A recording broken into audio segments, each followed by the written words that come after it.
Jambo mheshimiwa mganga. Jambo ndugu.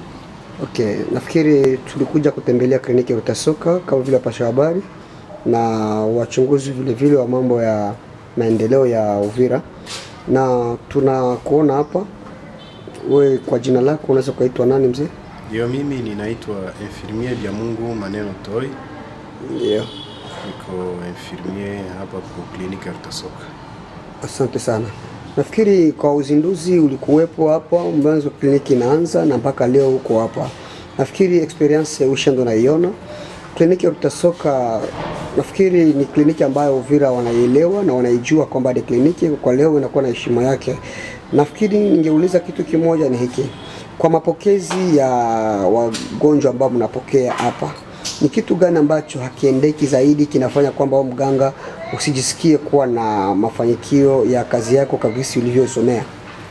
Kwa kweli tunashukuru Mungu, tangu tumeanza kliniki hii mpaka leo tunakuwa sasa na miezi kadhaa tatu hivi tuko kazini, na kwa mapokezi sijasikia kwamba wagonjwa wanalalamika ajili ya mapokezi. Mapokezi ni mazuri na tunaendelea kuwahudumia ipasavyo, isipokuwa kitu ambacho kinaonekana zaidi hapa kwetu Uvira na kwa karti zetu za Kasenga ni kwamba uchumi wa nchi nafasi zote uko chini sana, na watu wako wako na probleme au shida ya malipo zaidi, ndio inakuwa tatizo. Kulipa malipo ya matumizi kwa mganga ndio inakuwa tatizo ya nguvu ambayo tuko nayo, ambayo inatuma wagonjwa wengi wanabaki nyumbani na hawafiki kwa mganga kwa sababu ili wapate matibabu.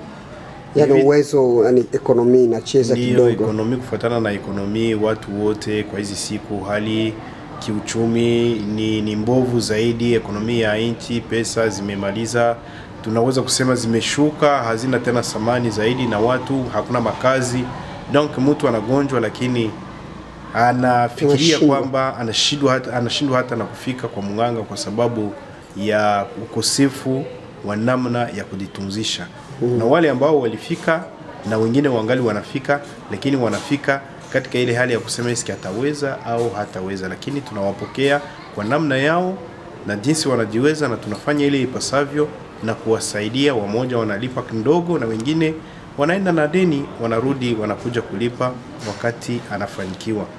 Na ndio tatizo kubwa ambayo tunakuwa nayo hiyo, lakini si kwa wao, lakini ni kwa watu wote, zaidi ni kwa nchi ya Kongo. Sasa tunasikia lakini Papa Bya Mungu kwamba kliniki ya Rutasoka iko na bei, mmepandisha bei iko yuli kisimulianza, sio hivyo au ni maneno tu ya population sijui? Nawaza ni uvumi wa maneno ambayo hayana msingi, kwa sababu kwa kweli ukiangalia matibabu hapa kwetu ni ya kawaida kama vile nafasi zingine. Sana faktiri ni ya kawaida sawa nafasi zingine.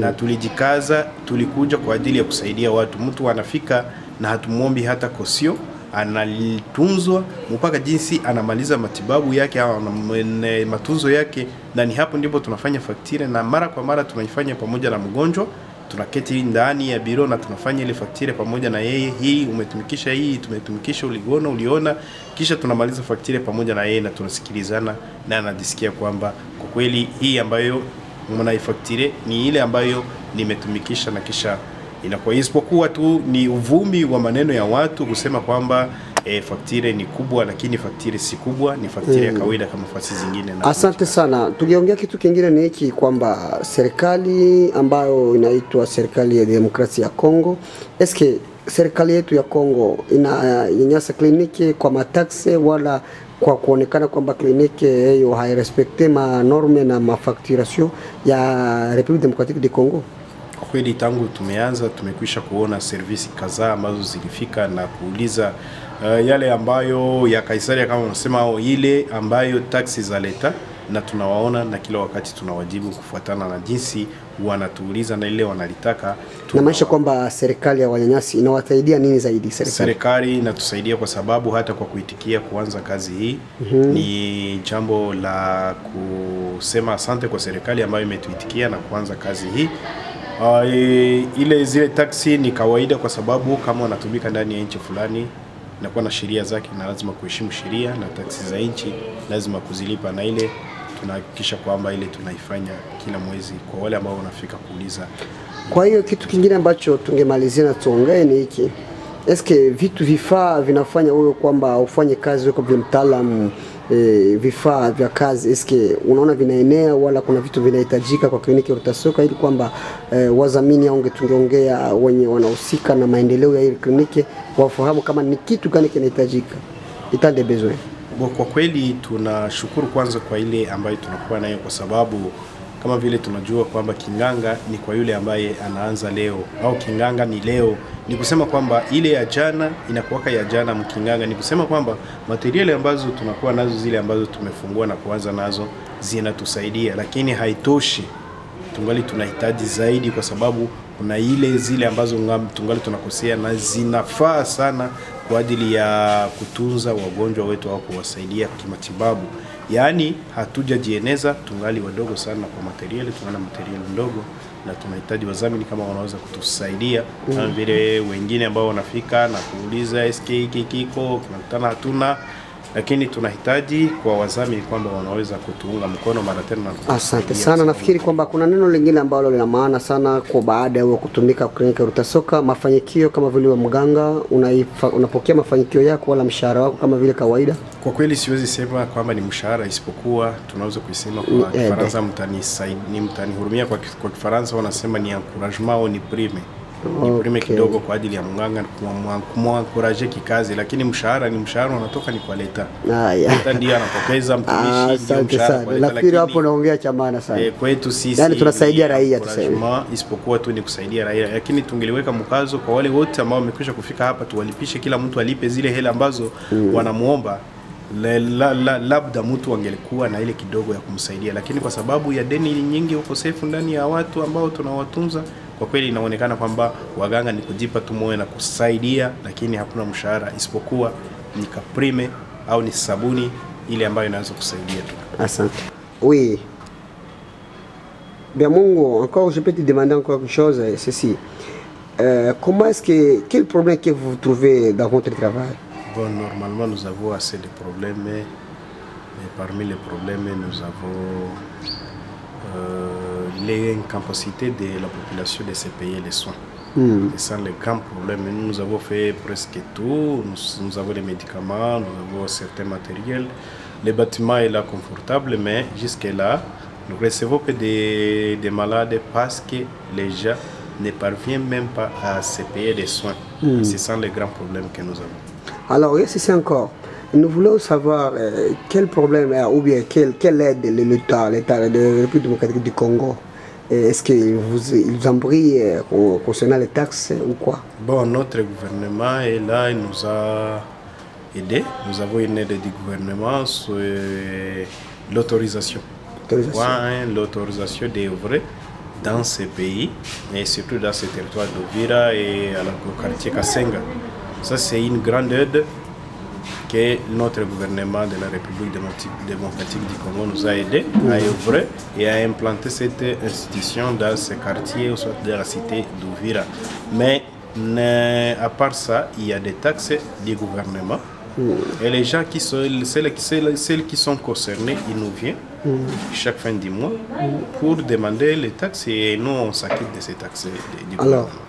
Est-ce que la population d'Uvira, est-ce qu'il est presque encouragé de venir ici, chez vous, pour être soigné? Oui, nous disons vraiment qu'ils sont les bienvenus, toute la population d'Uvira, pour vraiment nous consulter. Nous sommes là, nous avons quand même tout. Nous avons un bon bâtiment, nous avons des bons infirmiers, nous avons un médecin qui est responsable, qui est présent.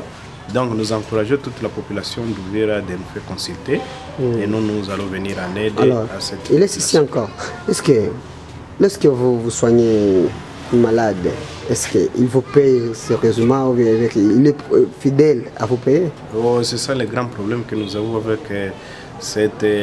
Parce que nous voyons que la vie du Congo, c'est un peu difficile. Avec ce problème de notre économie de la République démocratique du Congo, la population ne parvient pas à payer la totalité de la somme facturée, surtout après chaque soin. Mais nous accueillons les malades Il peut même être interné et terminer soit 7 jours en hospitalisation. Il sort avec son facture, mais beaucoup ne parviennent pas à s'en quitter ou soit à payer toute la totalité de la facture. Et beaucoup, nous avons assez de dettes pour certaines personnes qui nous ont consultés et qui n'ont pas encore acquitté. C'est la raison pour laquelle nous demandons quand même à tous ceux-là qui vont nous écouter à venir en aide à cette population afin qu'ils payent vraiment toute la totalité de la facture et nous, ça va nous aider aussi à avoir quelque chose à la fin du mois. Oui, concernant la clinique Rutasoka, qu'est-ce que vous dites à la population d'Uvira? Non, à la population d'Uvira seulement, nous encourageons la population d'Uvira, tout le territoire d'Uvira, de consulter la clinique Rutasoka. Il y a des beaux infirmiers, le laboratoire est là, la maternité est là, la pédiatrie, et tous les services, ils sont là, et les médecins sont là. Demandons à toute la population de nous consulter parce que nous avons les médicaments en place et nous ne demandons même pas une caution. Mais nous recevons les patients et ils reçoivent tous les soins possibles. Après tous les soins, c'est là on donne une facture à quelqu'un. Merci beaucoup. Alors, qu'est-ce que vous pouvez dire aux sponsors, les managers de ces cliniques, comme l'aide des matériaux là, qui manquent, le temps des besoins des cliniques? Aux initiateurs de ce projet, nous leur demandons vraiment de ne cesser jamais à nous venir en aide parce que nous avons encore besoin de beaucoup de choses, notamment les matériels qui sont insuffisants. Même la prise en charge des personnels, ça peut aussi encourager, soit soulager les personnels qui œuvrent ici jour et nuit. Donc, nous leur demandons vraiment de nous venir en aide à tout. Nous avons encore besoin de matériel, nous avons encore besoin de médicaments, nous avons encore besoin même la prise en charge des personnels, ça peut aussi encourager et aider cette personne qui passe jour et nuit ici à bien travailler et à faire bien son boulot. Ok, je peux demander encore une chose pour la finalité des choses.